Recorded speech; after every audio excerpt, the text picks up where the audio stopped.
Muy buenas noches a todos quienes se hallen del otro lado de esta transmisión.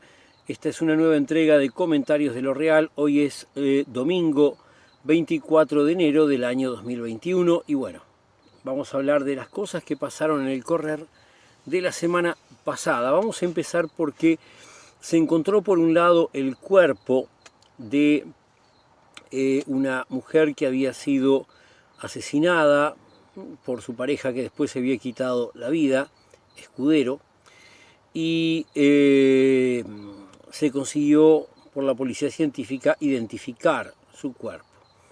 También tenemos que en el marco de un aborto legal que se realizó, ocurrió una situación por la cual una joven murió.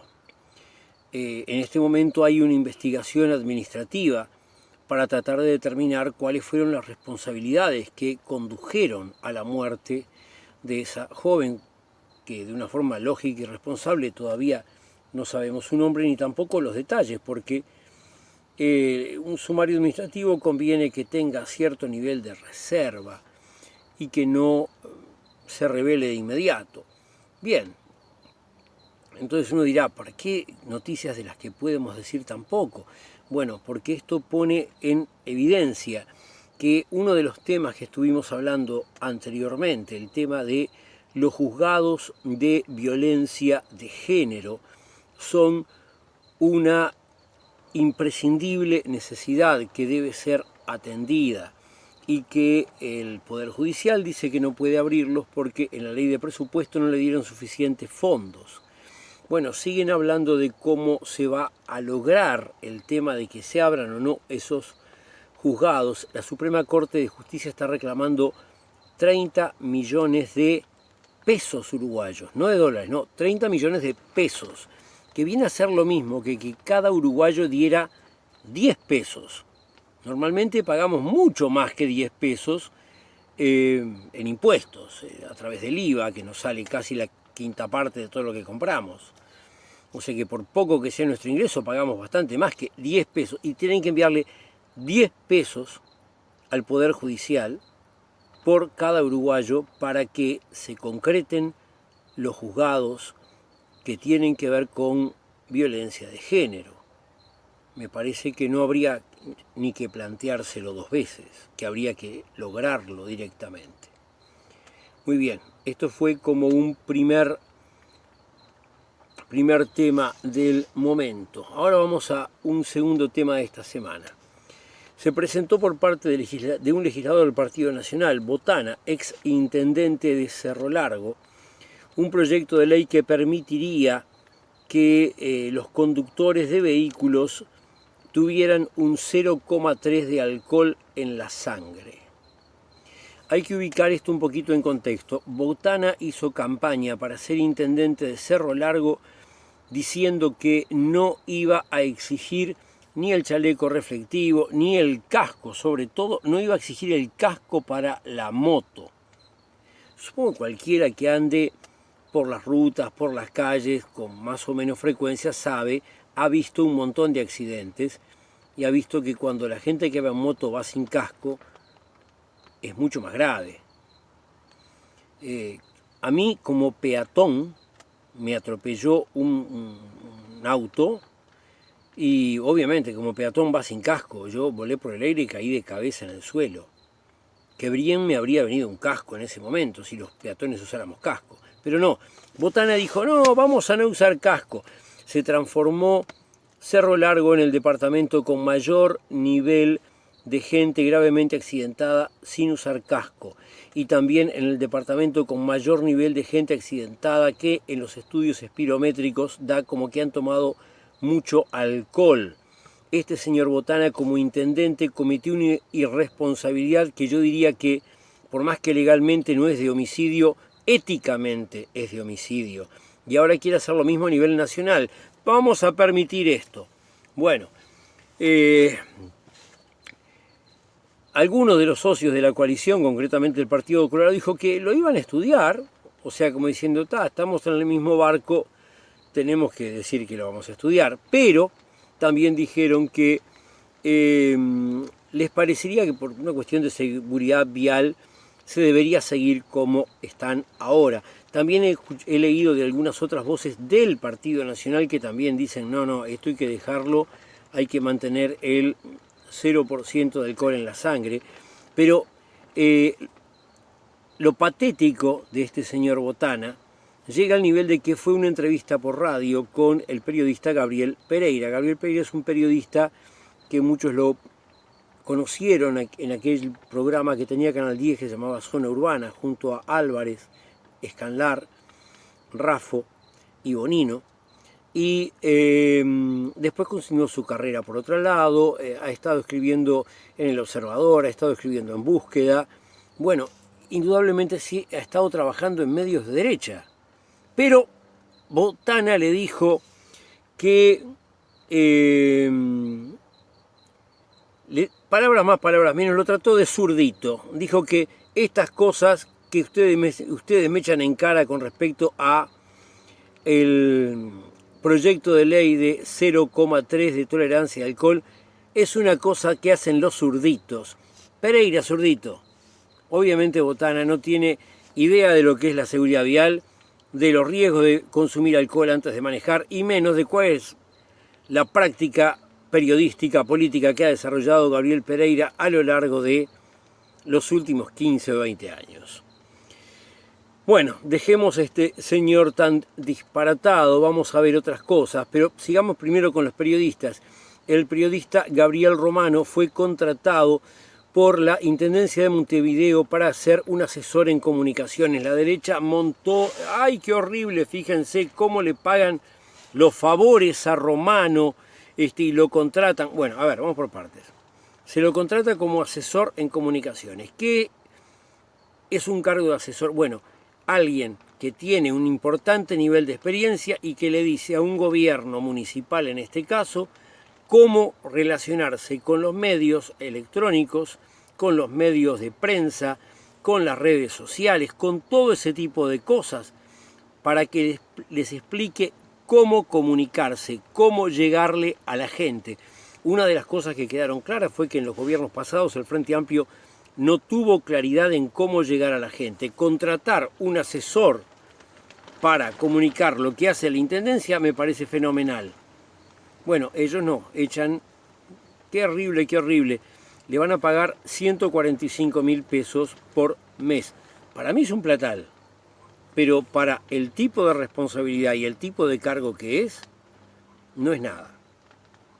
Este tipo de trabajo de una empresa privada se paga muchísimo más. O sea que Romano va a estar trabajando por una cantidad que es menor que la que en otros lugares se paga por el trabajo que él va a estar haciendo. Bien, pero ellos no, ellos dicen que es horrible.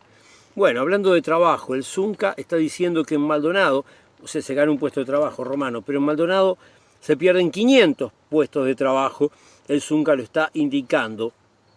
También el ministro de Trabajo ha indicado que está volviendo a aumentar la cantidad de gente que va a parar a seguro de desempleo. Correlacionado con estas cosas, la presidenta de la Cámara de Turismo dice que el turismo interno no está llegando ni por ahí a lo que se esperaba. Hay voces que hablan de que en el invierno el sector turístico va a pasar por situaciones sumamente difíciles también. O sea, cosas que más o menos ya las habíamos adelantado que iban a ocurrir. Ahora vamos al tema de la reforma de la seguridad social. El Frente Amplio sacó un documento donde dice que la mirada que brinda el informe del Comité de Expertos es una mirada parcial e incompleta. Y dice que el Comité de Expertos está omitiendo estudios que existen y que contradicen lo que el Comité de Expertos dice al respecto de las AFAPs y que por lo tanto el proyecto que están haciendo no está bueno. Por otro lado, los trabajadores, los jubilados, los empresarios, están cada uno de ellos elaborando sus propios informes, o sea que este tema de la discusión sobre la reforma de la seguridad social va a seguir desarrollándose. También es importante en materia de seguridad social anotar que el movimiento Un Solo Uruguay, aquel movimiento del ruralista, movimiento del campo, que en cierto momento apoyó decididamente a la coalición y que ahora dice que la coalición los trata mal y no los recibe, dicen que van a presentar un candidato por cada uno de los sectores que se van a presentar. El BPS tiene en noviembre del 2021 elecciones de los directores por los trabajadores, por los empresarios, por los jubilados. La gente en Uruguay va a presentar sus candidatos. Veremos qué pasa con esos candidatos después. Muy bien. Vamos ahora a la parte que tiene que ver con la educación. El ministro de Educación ha dicho que las clases van a comenzar en la fecha que estaba prevista, a principios de marzo para secundaria, bachillerato después, primaria a fines de febrero. Los maestros dicen, bueno, fenómeno, la elección de maestros, ¿cuándo va a ser? Todavía no hubo elección de los cargos de los maestros. Hay gente que lo sabe, pero hay gente que no. Los maestros, algunos son efectivos, vale decir, han llegado a un cargo, concursaron para tener derecho a la efectividad y eligieron un cargo en una escuela en la que están siempre, todos los años. Pero muchos otros maestros no son efectivos, no son menos buenos maestros, simplemente algunos no han pasado por la instancia de ese concurso y esos maestros tienen que ir a elegir un cargo. Si los maestros no van a la elección y dicen, bueno, yo voy a elegir en esta escuela, el que llega después quería esa, pero bueno, está ocupada, elijo en tal otra. Si no van a pasar por eso, pues entonces cuando los niños lleguen a la escuela no van a haber maestros. Y no se ha dicho todavía cuándo van a ocurrir las elecciones de cargos de maestros, cosa que es muy importante. Bueno, hablando de cosas importantes en la educación, bueno, en estos días van a cesar los representantes que integran los consejos de primaria, consejo de secundaria y consejo de educación técnica profesional, o sea, la antigua UTU. Esto tiene que ver con la LUC, que suprime los consejos y deja una especie de gerente, monarca absoluto, no sé, una sola persona para una tarea que hacían tres y que haciéndola tres a veces no llegaban, porque este gobierno tiene como una especie de fantasía de que concentrar el poder en pocas manos, como quieren concentrar la riqueza en pocas manos, es mejor para todos, no, es mejor para ellos. Pero bueno, vamos a ver los frutos que va a producir esto, que yo adelanto que creo que van a ser realmente muy malos. Pero bueno, estamos llegando a ese momento. Hablando de cosas malas, AEBU está denunciando que hay un director del Banco de la República Oriental del Uruguay, el BROU, que es un hombre que está embargado por la Dirección General Impositiva. Este señor tuvo actividad particular en empresas, por lo cual, en cierto momento, como tenía deuda con la DGI, hizo un convenio y después dejó de pagarlo. Y por eso ahora recibe un premio de parte del gobierno, que es ponerlo al frente del Banco de la República Oriental del Uruguay. Fenómeno, tenemos en el frente del Banco República un señor que le debe al Estado sus impuestos y que no se los pagó. Muy bien, qué premio bárbaro. Muy bien, ahora pasamos a otro tema. Este tema de repente es un poquito árido para la mayoría. En Uruguay existe una cosa que se llama bases de prestación y contribución. Se los suelen reducir como BPC. Es un monto que se calcula por parte del Poder Ejecutivo para determinar varias cosas. Por ejemplo, lo más notorio, dice a los que ganan hasta tanta cantidad de BPC no pagan IRPF. Los que ganan de tanto a cuanto pagan la primera franja de IRPF. Más arriba de eso la segunda y así sucesivamente. Bueno, la base de prestación y contribución, el BPC, se actualizaba de acuerdo con la inflación.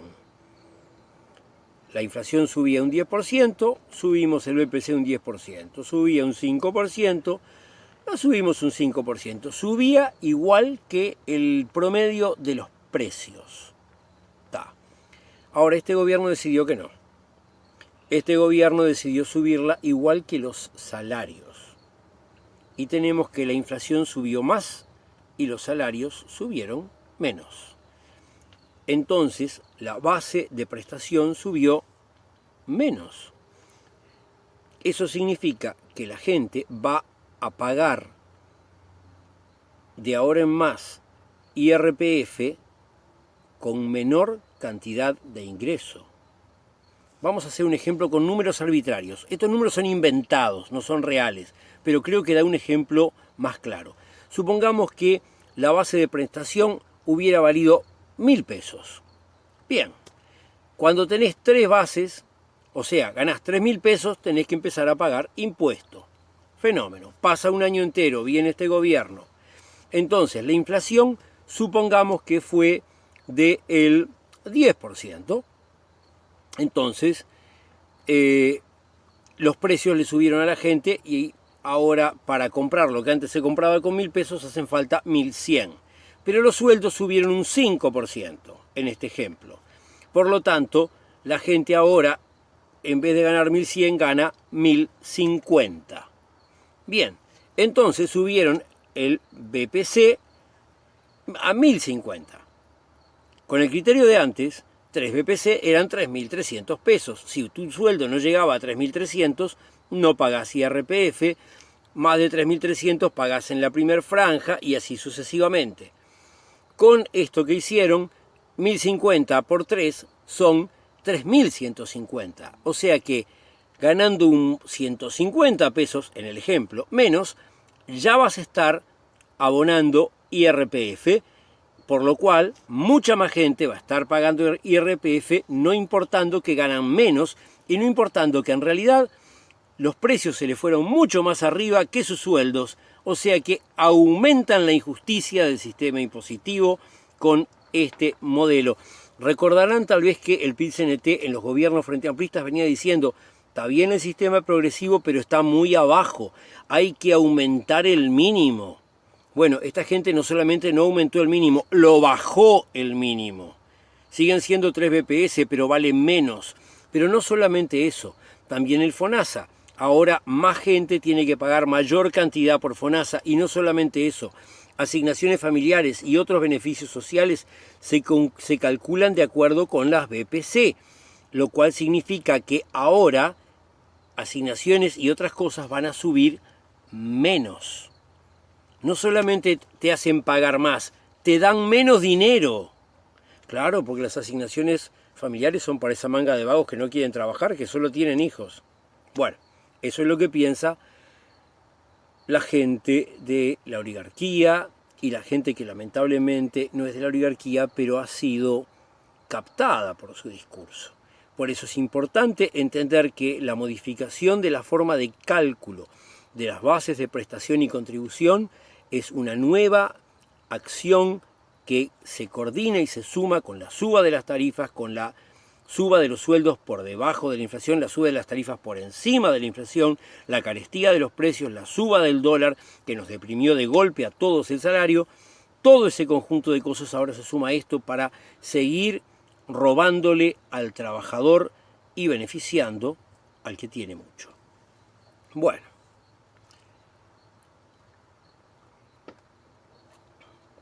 Vamos ahora a... en la recolección de firmas de la LUC hubo mucho revuelo en esta semana porque hubo gente de la coalición que estaba protestando porque trabajadores de UTHC, Unión de Trabajadores del Hospital de Clínicas, recogían firmas de la gente ahí en su lugar de trabajo, y lo que ocurrió con eso fue que la gente firmó más. Así que esto demuestra que la gente no se deja pasar por arriba. Con libertad no ofendo ni temo. Me parece muy bien. Y ahora vamos a otro asunto. Paysandú, recordarán que había un CAIF que estaba siendo transferido su gestión a una cierta ONG. Bueno, aparentemente hay una vicepresidenta del INAU que dice que eso podría llegar a ser revisto, podría haber una marcha atrás. Esperemos para ver qué pasa. También en Paysandú tenemos que el hospital de Paysandú, donde muchos de del personal de CTI había caído con sospecha, algunos con la enfermedad del COVID y otros con sospecha, bueno, van a agregar 2 camas más al CTI, cosa que es buena porque si bien tenemos una buena cantidad de camas en el conjunto del país, siempre es bueno agregar alguna aquí, alguna allá, sobre todo en el interior, donde suelen ser menos que en Montevideo proporcionalmente a la población, y donde a veces con 2 camas para una población X se puede hacer muchísimo. Muy bien, y esto nos lleva inmediatamente al tema estrella de la semana, el tema del coronavirus y de las vacunas y todo eso. Bueno, vamos a empezar por el principio. Tenemos que los intensivistas, según publica El Observador, dijeron que en marzo se estarían saturando los CTIs, dado que se estaría llegando a un 85% de ocupación de los mismos.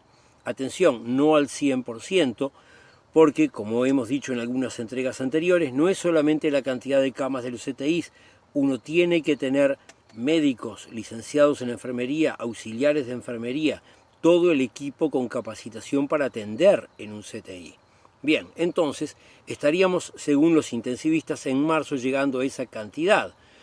Y eso lleva a que se reclame al Poder Ejecutivo, al Ministerio de Salud Pública, que se tomen medidas. Por otra parte, el 60% de los médicos del interior dicen que los sistemas de salud están sobrecargados. En medio de toda esta situación, tenemos que, además, el GACH, el Grupo Asesor Honorario Científico, tuvo una reunión plenaria y algunos científicos están muy desconformes porque dicen, nosotros elaboramos toda una cuestión técnica y después el Poder Ejecutivo dice lo que quiere.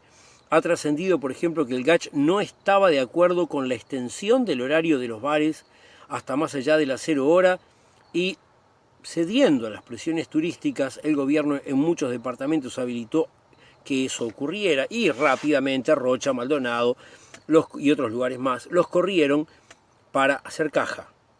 Que, ojo, está muy bien, yo vengo haciendo desde un principio énfasis, es necesario mantener la economía funcionando porque sin dinero no se cuida la salud, pero una cosa es, bueno, vamos a tener los locales trabajando hasta las 0 horas y otra cosa es, no, acá lo dejamos más rato. Entonces, o lo dejamos en todo el lado más rato o en ninguno. Bueno, en fin, estas cosas molestó a mucha gente del GACH.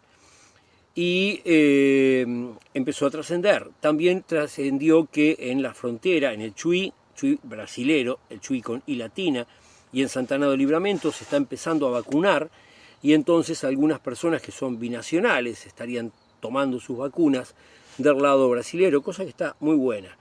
Y Rafael Radi, el científico más notorio del GACH, dijo que, bueno, lo dijo el 21 de enero, tenemos que vacunar ahora. El momento es ahora, porque si no, esto se nos va a poner mal. Bien. ¿Y qué pasa? Bueno, pasa que el gobierno primero sacó un decreto diciendo que se iban a comprar las vacunas. Y es lógico, porque el gobierno no puede obrar y decir, tráeme la vacuna. No, primero sacan un decreto y después firman el contrato y finalmente se hizo justamente la compra de las vacunas. Compra de las vacunas que va a ser una parte de vacunas de la empresa Pfizer, las vacunas que son caras, las vacunas que hay que tenerlas a menos 70 grados bajo cero, o sea que del punto de vista de logística son complicadas, y la otra parte a Sinovac, vacunas que tienen un menor nivel de precio, que se pueden conservar con una logística mucho más razonable, que hay alguna publicación en Turquía que dice que son de muy buen nivel de calidad, y otras publicaciones en Brasil que dicen que no, por lo cual hay toda una polémica, pero lo importante es que si medimos solamente cuánta gente que toma la vacuna tiene que ir al CTI, el resultado es ninguna. Hay gente que puede tomar la vacuna Sinovac y tener un coronavirus en su casa, un coronavirus leve, pero nadie pasa a tener un coronavirus moderado o grave, por lo cual la vacuna sirve. Nos evita lo que queremos evitar, no saturar los CTIs, eso que están diciendo que podría ser para marzo. Bien, entonces estaremos por dar la vacuna ya ahora nomás, estamos en enero, en febrero. No, compraron las vacunas, pero hasta marzo no las tenemos. O sea, siguen improvisando, tallando de oído, haciendo las cosas en el gobierno como les parece, sin darle bolilla a los científicos. ¿Qué pasa? ¿Por qué en Brasil y en Argentina ya están vacunando? Porque no esperaron por una vacuna segura. Como decían los viejos, a seguro lo llevaron preso. Bien, esta gente quería la super vacuna, super segura. Yo tengo algunas suposiciones, no puedo demostrarlas, así que no las voy a decir acá. Pero el tema es que por tener la super vacuna super segura, recién vamos a tener vacunas en marzo. Mientras que en Brasil y Argentina están vacunando en enero, porque aceptaron vacunas que todavía no están aprobadas por Europa y por Estados Unidos, ya como para su venta final. Aceptaron Argentina, Brasil, Irán, Israel, Estados Unidos, un montón de países del mundo, aceptaron vacunas que están en la fase 3 de prueba. No, estos querían la vacuna totalmente probada. Bueno, y así nos va a complicar todavía la cosa, demorando 60 días o algo así en tener la vacuna. Dicho sea de paso, vamos a tener vacunas de los dos sistemas. Pfizer sería aparentemente para el personal de salud, y está muy bien porque precisamos que el personal de salud no se enferme ni de una gripecita, así que más vale que estén saludables y ahí trabajando. Y por otro lado, la Sinovac para el resto de la población.